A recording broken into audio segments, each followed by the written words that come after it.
seolah-olah nih Said Didu membuat berita atau membuat tuduhan bahwa PSN PIK 2 itu menyengsarakan rakyat, teman-teman ya, menyengsarakan rakyat. Oke. Apa yang diberitakan Said Didu ini, teman-teman ya, bahwa seolah-olah masyarakat itu menentang PIK 2, ya kalau saya lihat berita-berita yang beredar ini banyak dilebih-lebihkan. Jadi contoh, ada truk waktu itu melintasi di Tangerang, di sana di daerah Teluk Naga, ya, terus menabrak bocah kecil, sehingga masyarakat sekitarnya marah nih, karena truk itu menabrak bocah kecil. Akhirnya truk-truk di situ pada dijarah, ya. Nah, dibikinlah berita, dibikinlah sebuah tuduhan, dibikinlah sebuah hoax, ya, seolah-olah masyarakat itu yang ada di situ menentang PIK 2, padahal nyatanya tidak ada yang dia tentang, bukan PIK 2-nya, tetapi aksi ugal-ugalan dari supir truk yang menabrak anak kecil tersebut, teman-teman ya. Jadi kita harus membedakan, teman-teman, antara mana berita yang fakta dan mana berita yang cenderung hoax dan fitnah, atau hanya untuk menyudutkan dan memeras pihak tertentu, teman-teman ya. Jadi dibilang di sini judulnya Forum Aksi Kunjungi Masyarakat Terdampak PSN PIK 2 desak, ya, proyek dihentikan. Dibilang 50 anggota Forum Alumni Kampus seluruh Indonesia akan melakukan kunjungan ke kawasan PIK 2 Provinsi Banten menggunakan bus dan kendaraan pribadi. Itu direncanakan akan terjun langsung untuk melakukan survei dan mencari tahu kasus penggusuran lahan warga yang sedang terjadi di masyarakat di kawasan itu. Dibilang ya, wilayah terbentang di beberapa kabupaten di pantai utara Banten. Atas nama Presidium Forum Aksi, kami menyatakan prihatin, dibilang, dengan sikap penyerobotan lahan sepihak oleh developer mengatasnamakan proyek strategis nasional atau PSN, ya. Dibilang ini merupakan pelanggaran HAM. Oke, dan jadi tuduhan-tuduhan di sini dibilang Said Didu, pengembang developer PIK 2 menganggarkan dana yang sangat besar untuk proyek tersebut. Dibilang mencakup luas lahan 1,756 hektar, diproyeksikan mencapai 65 triliun. Mereka memperoleh keuntungan luar biasa, yaitu sekitar 20.000 triliun rupiah dengan menjual tanah kepada konsumen sekitar 30 juta per meter. Bla bla bla bla bla bla, teman-teman ya. Kita sudah tahu ini hal-hal yang sangat mendasar lah ya. Bukan hanya di Indonesia, di seluruh negeri di dunia ini, di mana-mana ya, selalu penduduk kota atau developer itu dia datang ke daerah-daerah untuk membangun. Ya, kita lihat Amerika misalnya ya. Amerika itu berapa banyak pedesaan atau kampung-kampung Indian itu yang udah dirubah menjadi pemukiman warga ya, kulit putih di situ, teman-teman ya. Banyaklah negara-negara lain pun juga gitu. Indonesia pun ya, kalau kita boleh bilang, Kelapa Gading dulunya juga rawa-rawa. Dulunya juga pemukiman warga ya, warga kampung. Itu juga digusur ya. Kelapa Gading itu digusur, sekarang menjadi perumahan-perumahan mewah, teman-teman ya. Jadi memang perkembangan zaman seperti itu. Kalau mereka beli tanah harganya dulu 30.000, sekarang misalnya mau jual 30 juta, ya itu normal-normal aja. Ya kenapa? Karena kita tahu harga tanah pun dari tahun ke tahun sudah pasti naik. Itu yang pertama, teman-teman ya. Kedua, tudingan Said Didu ini, kalau memang benar si PSN PIK 2 ini mengambil, merampas tanah masyarakat, memaksa, ada pemaksaan dan lain-lain, kenapa kok nggak dilaporkan ke polisi ya? Kalau saya lihat justru tindakan Said Didu ini di sini sebagai atau merupakan tindakan premanisme, teman-teman. Kenapa saya bilang itu premanisme?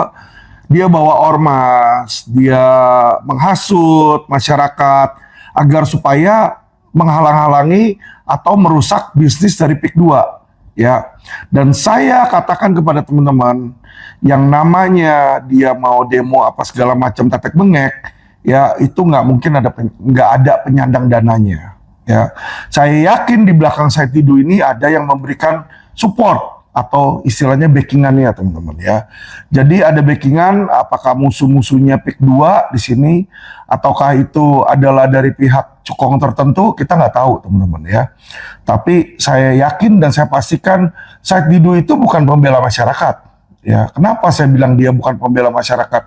Karena yang dia sebarin hoak. Ya. Kalau memang ada pelanggaran hukum ya yang dilakukan oleh PIK ataupun developer lain, ya teman-teman bisa melapor ke LQ, kita juga bisa membantu ya. Tapi saya sudah telusuri ternyata Said Didu itu ketika kita somasi pun nggak berani datang teman-teman ya, nggak berani datang, dia nggak punya nyali. Sebagai mantan menteri ya, dia ini nggak jelas ya. Kenapa saya bilang nggak jelas ya? Untuk apa dia seperti itu ya? Dan saya lihat juga ada pihak-pihak yang membantu ini ya, adalah pihak-pihak yang sekarang ini anti government teman-teman ya, atau pihak-pihak yang berlawanan berseberangan dengan pemerintah yang saat ini. Saya bacakan lagi di sini ada berita dari Fajar ya, yang membela Said Didu ini adalah Mahfud MD teman-teman. Dibilang di sini di fajar.com ya, Mahfud MD tegaskan Said Didu hanya gunakan hak konstitusionalnya. Muanas melarang beropini. Saya bacakan ya isinya. Kuasa hukum pengembang PSN PIK 2 Muanas Alaidit mengingatkan ex-Menko Polhukam Mahfud untuk tidak beropini terkait kasus yang menyeret mantan sekretaris Kementerian BUMN Muhammad Said Didu. Saran saya sebaiknya soal kasus hukum Said Didu, Pak Mahfud tidak beropini, apalagi kasus sudah naik ke penyidikan, kata Muanas Alaidit. Sebab Mahfud merupakan ahli hukum yang memiliki follower besar. Bahaya kalau awam percaya kita sudah menarik kesimpulan kasusnya padahal tidak paham duduk perkara sebenarnya. Dikatakan Said Didu itu dilaporkan oleh sejumlah kepala desa yang tergabung dalam APDESI karena pernyataan yang beredar di sejumlah media sosial tanpa data dan fakta. Dia menuduh semua pejabat pemerintah daerah dari pusat sampai daerah hingga RT RW sudah jadi kaki tangan pengembang untuk menggusur rakyatnya, tutur Muanas ya. Akibatnya terjadi keresahan di masyarakat, khususnya sejumlah daerah di Kabupaten Tangerang. Warga mencurigai kepala desa seolah-olah ada kerjasama dengan pengembang dengan semua perangkat desa untuk menyengsarakan rakyatnya. Ya, jadi kita lihat di sini bagaimana Pak Mahfud ini ya dibilang beropini bahwa Said Didu hanya gunakan hak konstitusional. Hak konstitusional ini ya menjamin masyarakat untuk berbicara ya, beropini kalau sesuai fakta. Kalau dia beropini, bukannya beropini tapi dia tujuannya untuk meresahkan masyarakat, membuat hoax, itu sudah nggak baik teman-teman ya. Apalagi saya tahu di beberapa wawancaranya si Said Didu, dia ini sangat sekali rasis teman-teman ya. Jadi saya sangat benci orang yang rasis. Kenapa? Orang yang rasis ini akan memecah belah persatuan dan kesatuan Indonesia ya.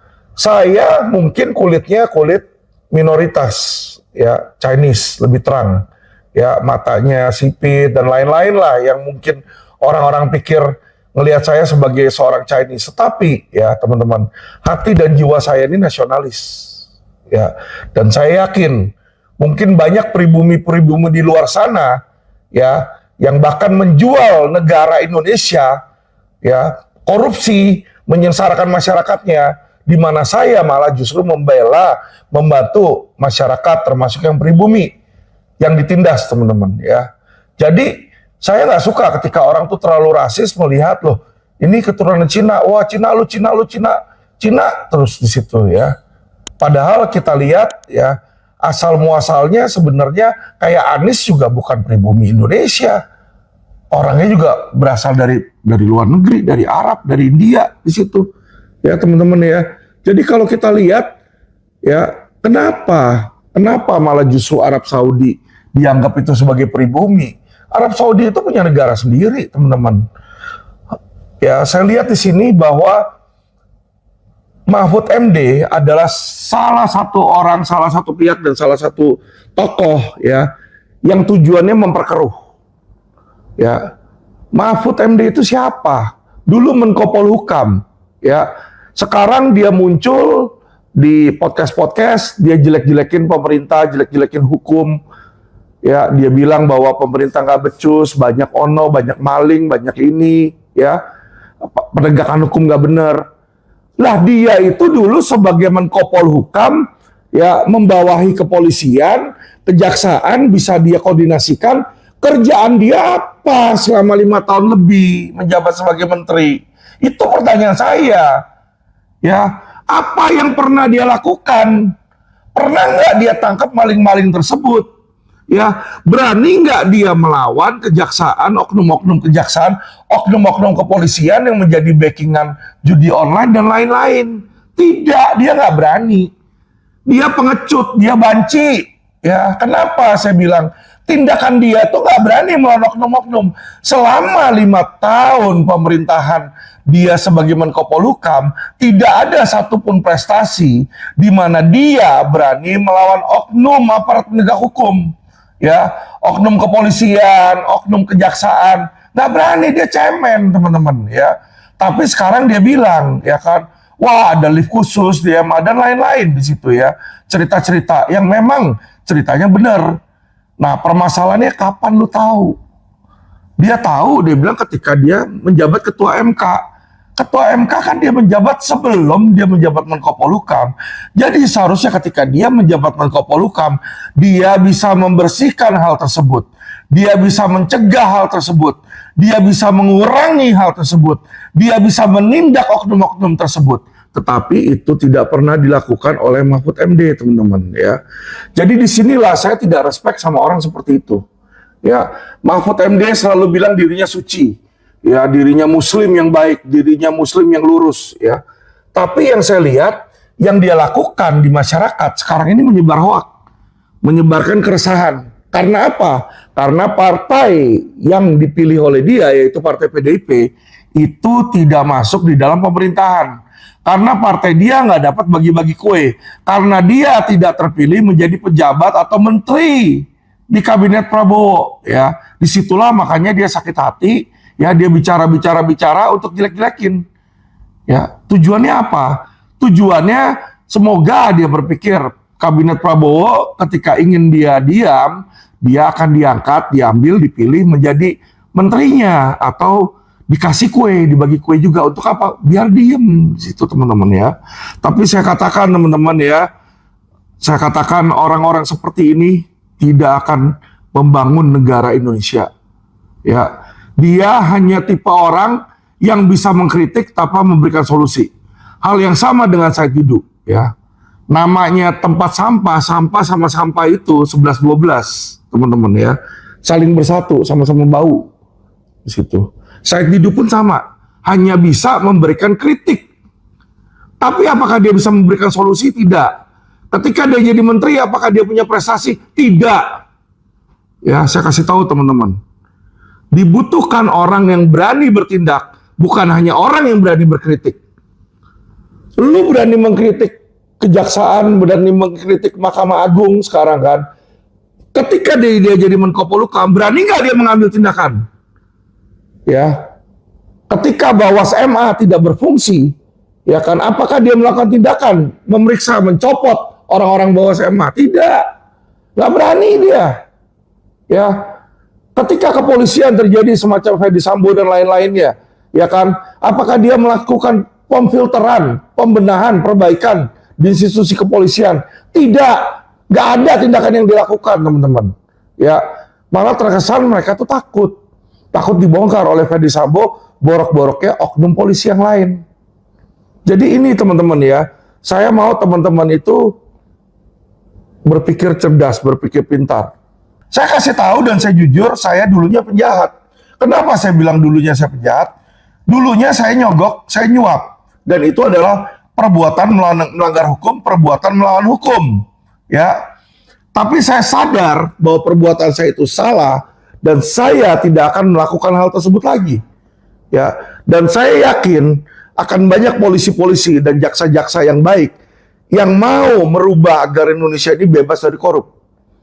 Bapak Presiden Prabowo sendiri pun sudah bilang bahwa Indonesia tidak akan maju jika tidak bebas dari korupsi.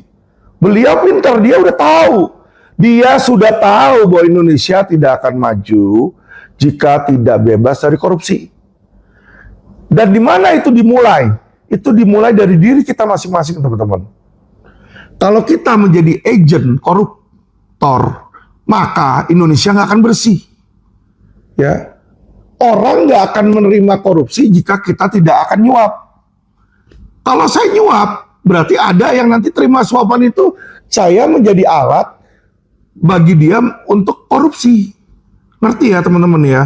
Tapi kalau nggak ada yang mau nyuap, ya seluruh masyarakat maunya lurus, ya tidak mau memberikan kesempatan untuk menyuap, baik itu jaksa, polisi maupun hakim, maka oknum-oknum itu akan kelaparan dengan sendirinya. Ya, dan kita harapkan untuk berkurang. Ini adalah salah satu ya beban moral yang menjadi tanggung jawab dari masyarakat Indonesia, teman-teman. Saya keturunan Chinese, ya, tapi I'm Indonesian, ya.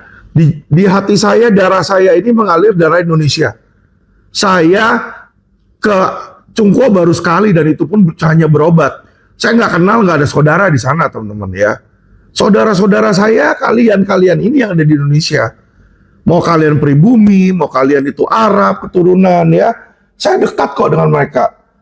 Ya, bahkan FPI, Habib Rizik, saya nggak menganggap dia itu sebagai, wah ini apa nih orang Muslim, terus saya menjadi sara gitu. Tidak. Saya menganggap mereka itu saudara saya, walaupun kita tidak seiman. Ya, dan bukan hanya Habib Rizik, bukan hanya beliau, ya, bahkan Babe Aldo dan lain-lain lah di situ ya.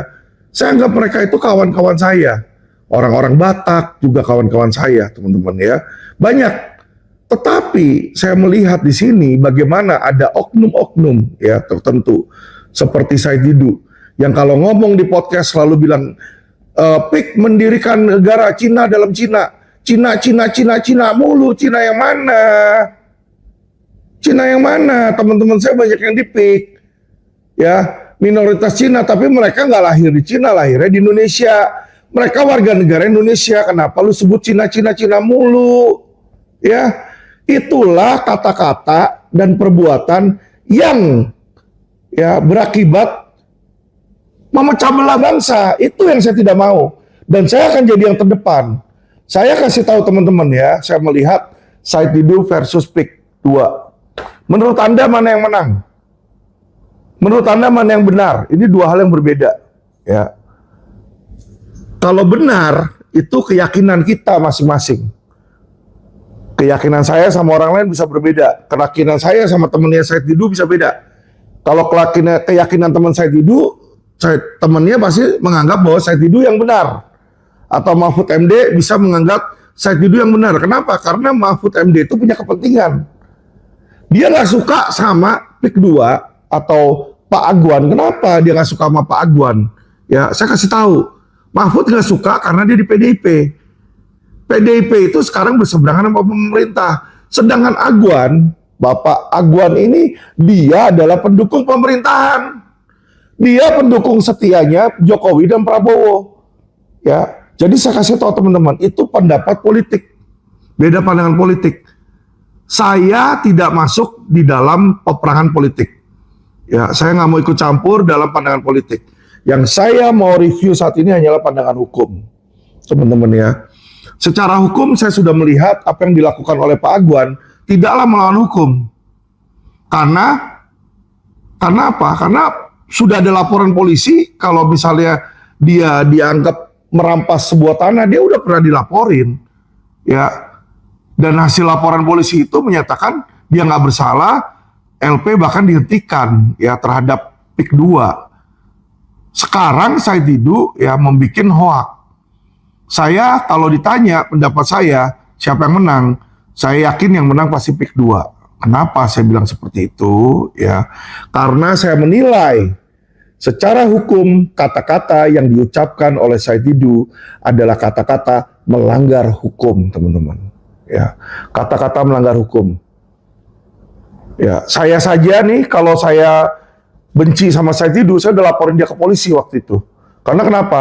Dalam podcastnya dia menimbulkan rasa kebencian terhadap etnis China, gitu loh, etnis Chinese, minoritas.